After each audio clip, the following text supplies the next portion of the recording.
What's going on, everybody? My name is Rico. Welcome back to my channel. For those of you that are new here, my channel is about vlogs, series and tutorials. And in this episode of Hot to Thursday, I'm going to show you guys how to recreate the Polaroid effect in Darktable.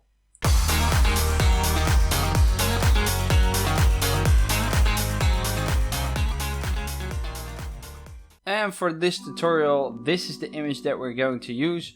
Let me show you guys the final result. So I'm going to click the last module and this is the end result. So this is the Polaroid effect.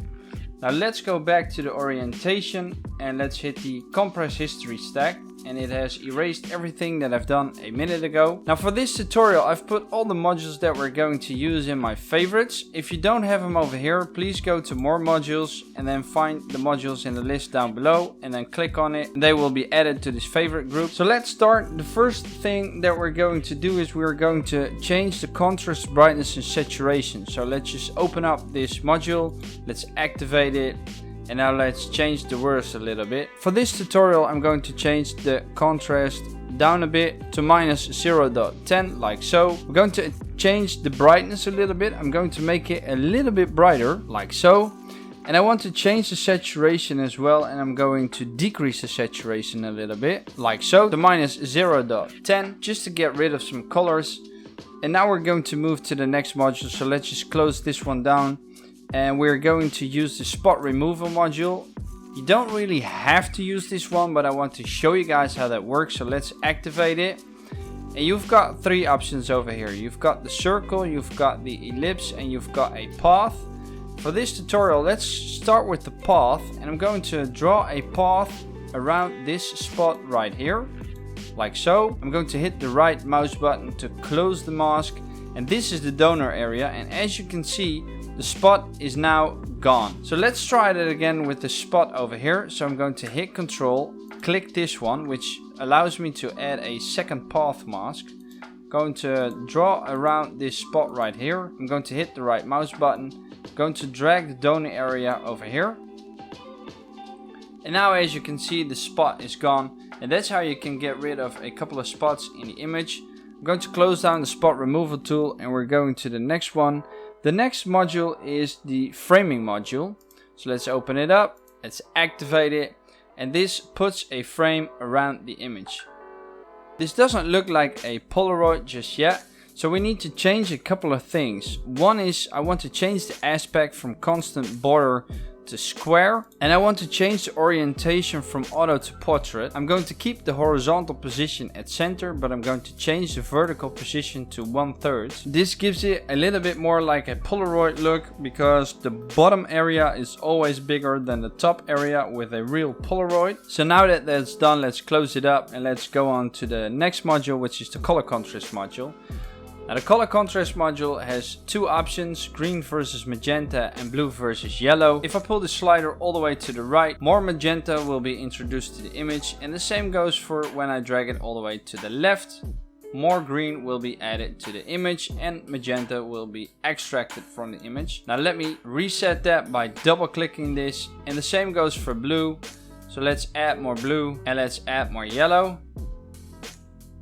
There we go. And if you double click it, the words are going to be reset. And for this image I want to add a little bit more magenta. So for that I'm going to hit the right mouse button. I'm going to fill in 1.10. And for the blue versus yellow I'm going to hit the right mouse button and fill in 0.78.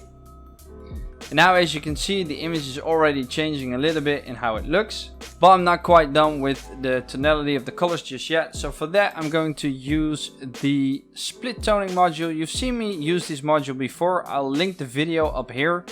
So let's just activate it. And this is what happens to the image if you leave the words intact. I'm going to change those. In the video I've linked up here, you will see me use these sliders and the saturation one and the balance one. In order for me to pick a color, but for this tutorial I'm going to keep it simple. So I'm going to hit this button, which gives me a couple of preset colors. And for this tutorial I want to use the blue one for the shadows, and I want to use the purple one for the highlights, but I do want to change the saturation a little bit. So I'm going to hit the right mouse button, I'm going to fill in 0.30, and I'm going to keep the saturation of the highlights as is. But what I do want to do is I want to change the balance, and I don't want to have it in the middle, but I want to have it lean more towards the highlights. So for that, I'm going to fill in 44%. And now the skin tones are a lot more natural, but the shadows still have blue in them. So that's it for the split toning module. Let's move on to the next one. A Polaroid is a bit softer than usual. So I'm going to open up the softer module. I'm going to activate it. And this is far too much. It looks very dreamy. So for this image, believe it or not, I'm just going to put it on 2%. I'm going to keep the saturation as is. I'm going to keep the brightness as is as well. And let me show you a before and after. So I'm going to deactivate the module. And this is how it looks with the module deactivated. And this is how it looks with the module activated. So now that we've changed the softening of the image, we've changed the colors. What I want to do now is I want to play around with the colors some more. And for that, we are going to use the Rgb Curve Module. If you don't see this module because I'm using darktable 2.7, and if you're using 2.6, you don't have this module, what you can do is you can go to more modules, and then in the list down below find the module which is called the base curve. Click on it, close down this menu right here, and then let me show you guys something. You need to click this symbol right here from uniformly, and then drag it down a little bit, and the blend mode, please change that to either red, green or blue, depending on what we're using during this tutorial. If you're using red right now, that means that the reds are going to be edited in the picture. And when we're done making the red curve in the base curve module, what you can do is click this symbol right here, hit new instance, then go to uniformly again, and then pick the other one. So pick green or pick blue. And do that 3 times, and then you can follow along with this tutorial. I'm going to deactivate this module. I'm going to click it down because I want to focus on the RGB curve. And let me activate it. I'm going to click RGB independent channels, and now it allows me to edit the red, green and blue channels. Let me show you guys what happens if I pull up the midtones. More red is being introduced into the image, and if I drag it down, red is being extracted, which means that blue is going to be introduced into the image. So let me reset that by double clicking it.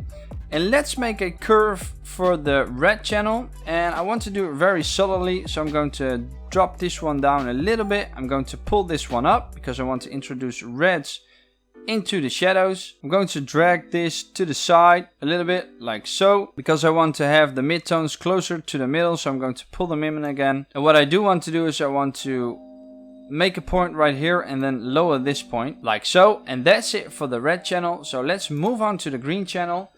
For the green channel, what we're going to do is we're going to do quite the same, just a little bit different. Make a small point right here by dragging it down just a little bit and then adding greens into the shadows like so. Going to drag this point closer towards the other point to make sure that the line is closer to the middle again. There we have it. Now let me bring back the midtones a little bit like so, and let me lower the highlights a little bit, and I'm going to lower this point a little bit as well. And this is how the green channel should look. Please fiddle around with it. Sometimes the adjustments are a little bit bigger, but you can always make them smaller if you like to.